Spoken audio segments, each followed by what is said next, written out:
Hello and welcome to the first video filmed in the nursery. As those of you who avidly watch the channel or have watched, hello Matilda, watched a few of my latest videos know, we're expecting a baby. Not just expecting, it's coming in 10 weeks. Their arrival is imminent. Incredibly exciting and also slightly terrifying. And by slightly I mean really quite terrifying. So obviously becoming a first-time parent is pretty scary enough, but add into that the fact that I'm also disabled and I really can't find very much information on the internet or anywhere else about what it's like to be a disabled parent, mainly because being disabled is not a monolith and there are many different types of disabilities. But the unknown is the scariest thing. So I had the idea that I'm going to make this video right now as a marker of where I'm at and what I'm currently afraid of, how I'm currently feeling, and then in a year's time, 10 weeks before my baby's first birthday, I'm going to make a reply video, just kind of answering some of the fears that I have, whether they were founded or quashing them like, no, you totally handled that, Jessica, it was absolutely fine. Pointing out some things that I should have been afraid of but didn't think to be. As such, I'm only going to be talking about things that I'm afraid of in the first year of life, not teenage issues. That feels a bit far ahead. I mean, even walking feels like a thing. They walk in the first year. They don't really walk, they just can't stand. Depends how advanced they are with their motor schools. Excellent. Depends how advanced they are. Thanks, wife. Yeah, depends how advanced our child is. They might run away in the first year. Good. Now, obviously, I can only speak for my own disabilities. I can't speak for all disabled parents. On to the most important question.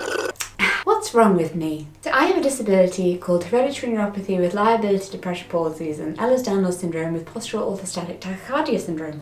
And I'm not really going to explain what all of that is because that's overly long in a video in itself that I've already made. You can watch that by clicking on the card in the corner here. The only thing important for this video are the symptoms. What does it actually do? How does it actually affect my day-to-day life? So the way it affects me is that parts of my body can become paralysed. This generally happens through an accident of sorts. So if I bash my hand against something, for instance, yesterday I was carrying a box and was carrying it and walked into a door frame, smashed my knuckle, and now can't really feel my two fingers here. But they're still working, so there's that. So the way it works is that a nerve can either stop working completely, the sensation might be lost, I might still be able to feel it, but it doesn't really move very much. It's a very odd disability. Nerves are very strange things, odd to explain. It doesn't tend to happen immediately though, so I don't need to worry about things like I'm holding the baby and then, oof, my arm's immediately paralysed and I drop the baby. It would be more along the lines of, oh, my arms feel really like floppy, they get more and more floppy through the course of the day, and when I wake up the next day then I can't lift my arms and wouldn't be able to pick up the baby. I'm also hypermobile, super bendy, and that affects all of my connective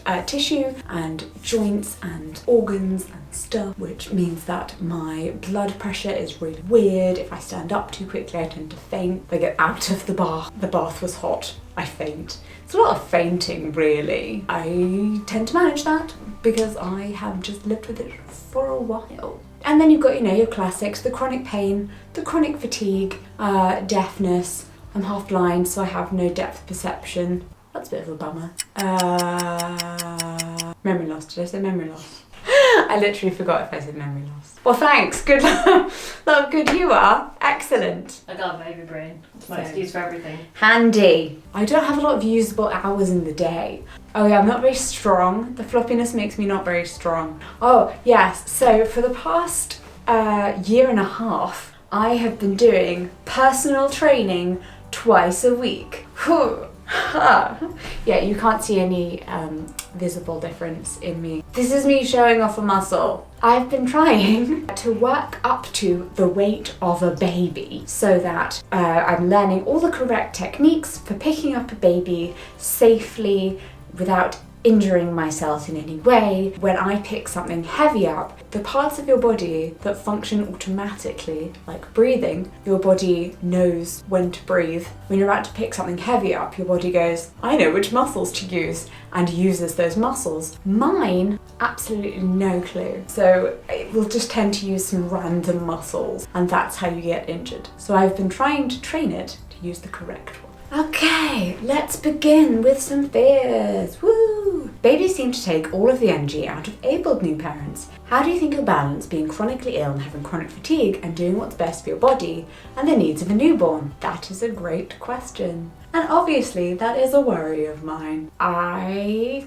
think just like everyone, every parent should balance their own needs against the needs of their child. I don't think it's the right thing that we have to say to mums, you know, that you've got to completely destroy yourself and put aside all of your own needs for the needs of your child. Like, it's okay to get help, ask for help when you need it. I know that with our baby, I'm going to give as much love and care and attention and as much of my energy as I can give before the burnout level. And that's all I can do as a parent. That's all that can be asked of you as a parent, really, is that you just love on them. And I am very fortunate that I have a wonderful wife who is also here, able to show our baby lots and lots of love, and is much more physically capable than me, except for right now. You know what? I think with this one, we're just gonna have to wait and see. So, future Jessica, this is kind of a big one. You mentioned about memory loss, so forgetting about little and big moments and everyday experiences while taking care of a baby. This is in kind of two parts. So there's the everyday forgetfulness of we have a routine and you're taking care of a child who needs to have their needs met. I forget about things when it comes to taking care of my own needs. So how do I remember things when it comes to taking care of someone else's? And then in the future, looking back at things, how do I retain those memories? When it comes to the everyday stuff, I have a lot of things to try and keep me on track. My own taking care of myself at the moment. So I have an awful lot of to-do lists and an awful lot of just paper lists that I've written down everywhere. I've tried every single app, and the only thing that works for me is just a piece of paper and a pen, commonly known as a notebook. So the plan with the baby when it comes to day-to-day stuff is that I'm still going to write stuff down. 10 weeks to work out how to do this, but I'm going to get some kind of chart on the wall that's just like baby's daily routine, because obviously Montessori.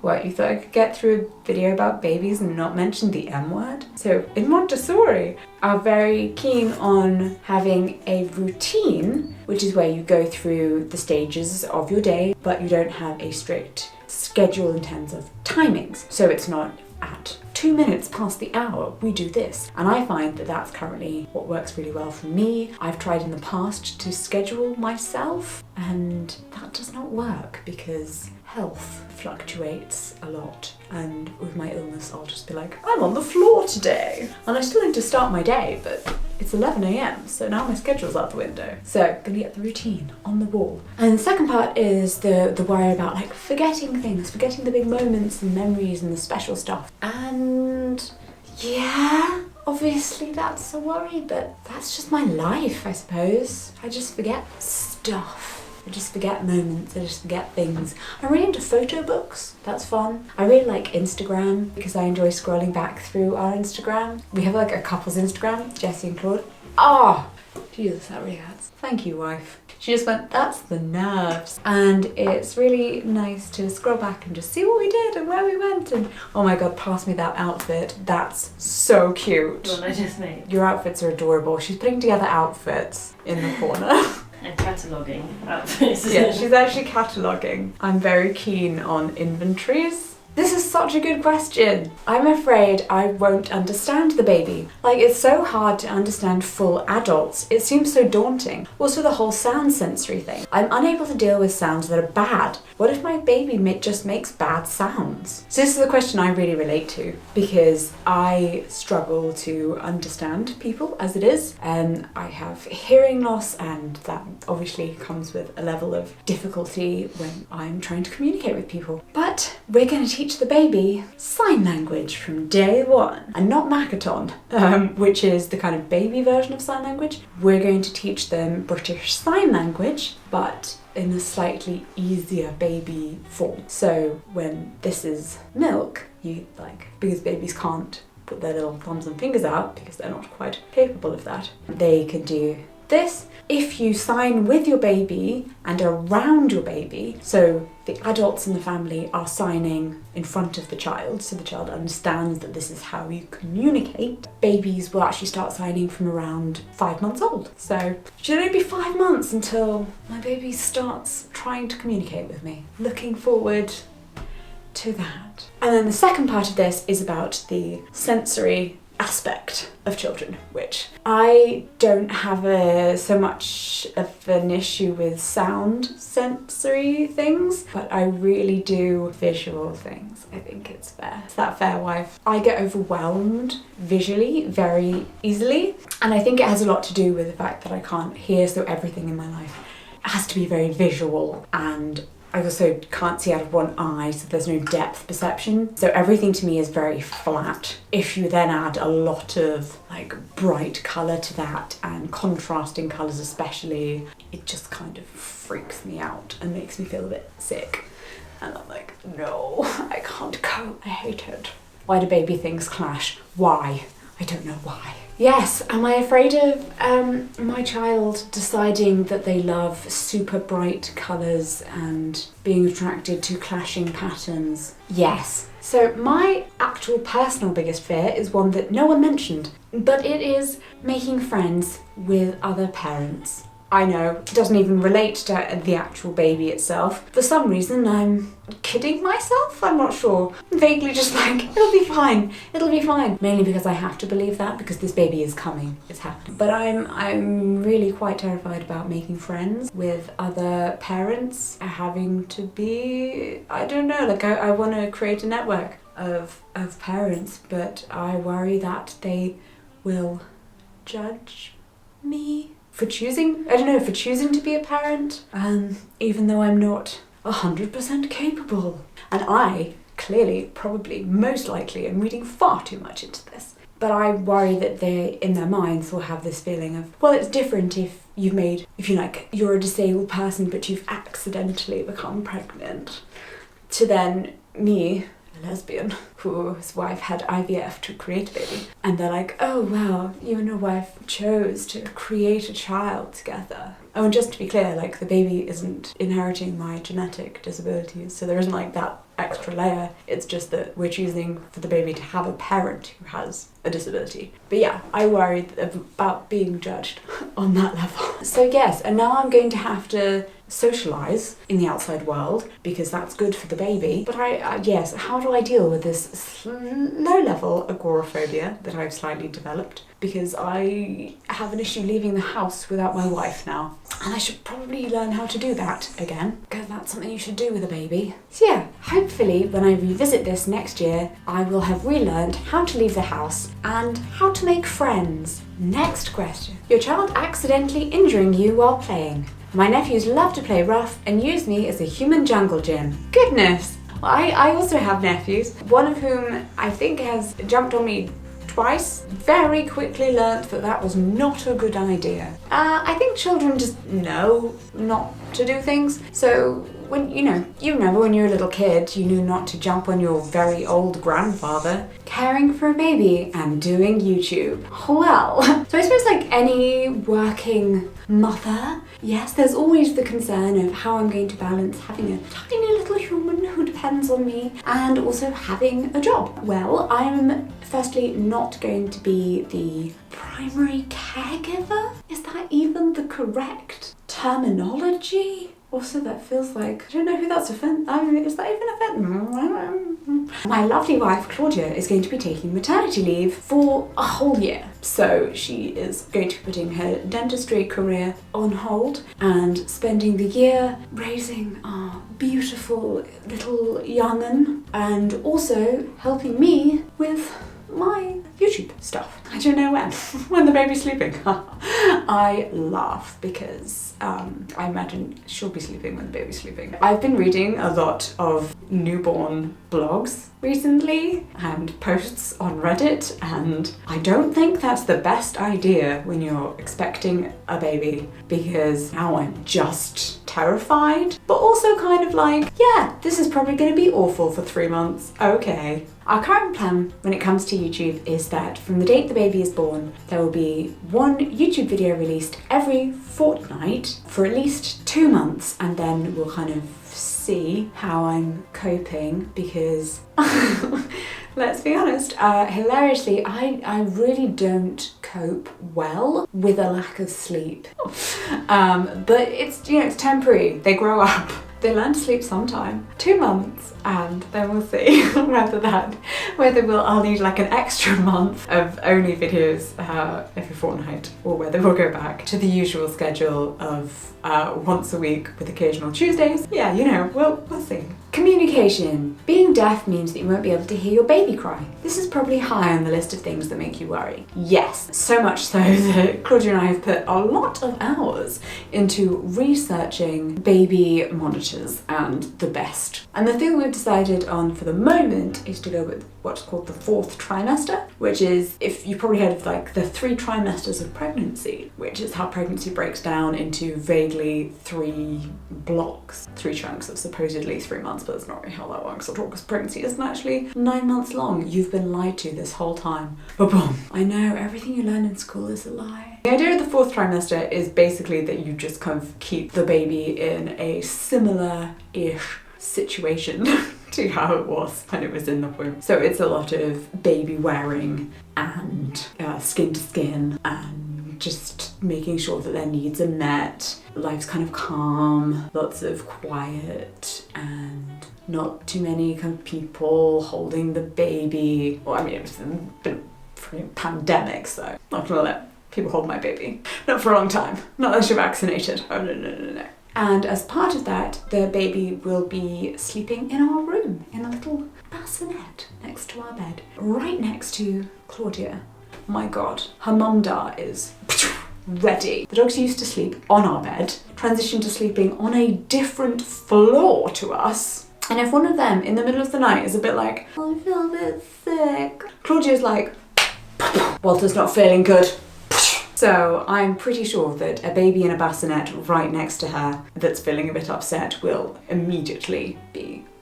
So we have extra time on that. I have more than 10 weeks to find the perfect baby monitor. So please, suggestions in the comments down below, much appreciated. I fear that because of my crutches, I won't be able to hold my baby standing up, push them in a pram, or keep up with their pace at all. I'm scared my disability will get in the way of me being a good mother. This is a really understandable fear, and one that I definitely share. When it comes to things like equipment, I have a wheelchair. I have both a manual wheelchair and a motorised one. I also have crutches, which I use on and off. I find that crutches sometimes are just more useful than a wheelchair. It sort of just depends. Like if I've got a really good one leg, then sometimes it's just so much faster, and you know, if there's stairs, just like 2 stairs, you're like, yeah, on your crutches, got there. Before even trying for a baby, we looked up buggies, and we found an electric buggy, because of course this had to have happened. Like, electric bicycles are a thing, why aren't electric buggies? And it's called the Cybex E-Prium. Basically it's a regular buggy, but it has in the handle, you can kind of press it, I think, or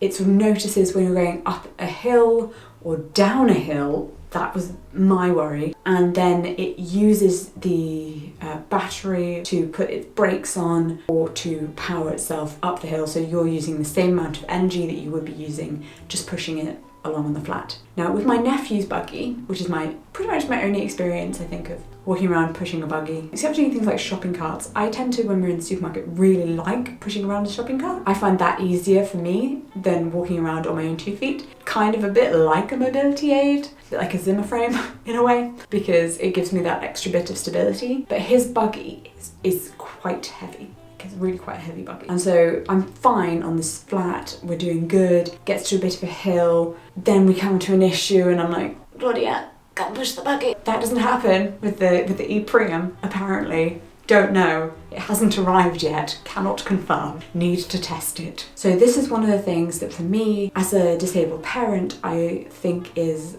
almost like a kind of mobility aid. It's almost an adaptation that I think is like a have to have for me. Am I terrified that my child will run away from me and I will not be able to keep pace with them? Yes. Do I also feel that I disagree with putting reins on a small child? Yes. Oh God, my leg. Do I feel like I'm gonna have to go back on that at some point? No. I always remember watching, there's a series on British TV, I can't remember what it's called now, I will find it and put it here. They followed these children as they grew up, and one of them was the artist Alison Napier and her son Paris. So Alison was born with shortened limbs, I believe. I was probably 10 and watching this, and he would have been about 2, and he was able to run faster than she could move to stop him. I always remember watching that program and just watching this moment where they got out of the car together and he had to keep his hand on the car, and just being quite inspired by it. The idea that you could be a parent no matter what your situation was, and that children are so adaptable and their little brains are so malleable, and it's like, this is just life. We all tend to grow up thinking that our situation is sort of normal. So the point of this overly long video is that my little one will probably just always from the very start recognise that their 2 mummies are different from each other. Side note, we were talking the other day about how probably that makes their experience of what they can be and what they can do quite interesting, because you don't grow up being like, I am a girl like my mum, therefore I should probably be like this. You kind of grow up being like, well, my mums are both mums, but they are completely different, so I can be whatever I want to be. Including that purely because my nephew said that he was going to be a baby doctor like his mum, and then was like, but I'm not a girl. And we were like, that's fine. You don't need to be a girl to be a baby doctor. And he was like, yes, men can be doctors too. I know, amazing. Yeah, so our people know that there is something a bit different between both of their mums. One mum can do a lot more physical things than the other. Oh my God, I think the answer is I don't know. I'm riddled with anxiety at this point. I've got 10 weeks to go. I'll check back in a year and let you know. Let me know in the comments what you're scared about, what you think I should be scared about. If you're scared about the same things as me. Any hints, tips, tricks? Also, how do I get over my fear of leaving the house without my wife? Bye friends, I hope you're having a wonderful day. Please share this video with someone else who might like to commiserate with also feeling really scared about impending first parenthood. Are you still scared the second time you become a parent? I really don't know. Okay, I'm definitely going now. I'm definitely going. I'm stopping recording. Today's Kellgren-Fozard club member question comes from KS. Do you plan to go to Malaysia with the baby? Definitely, yes. We're really keen on making sure our children feel just as strongly connected to their Malaysian heritage as their English and Scandinavian heritage, especially since Claudia's mother isn't around to teach them. We also want to introduce the baby to that side of the family, and of course, we just love the country.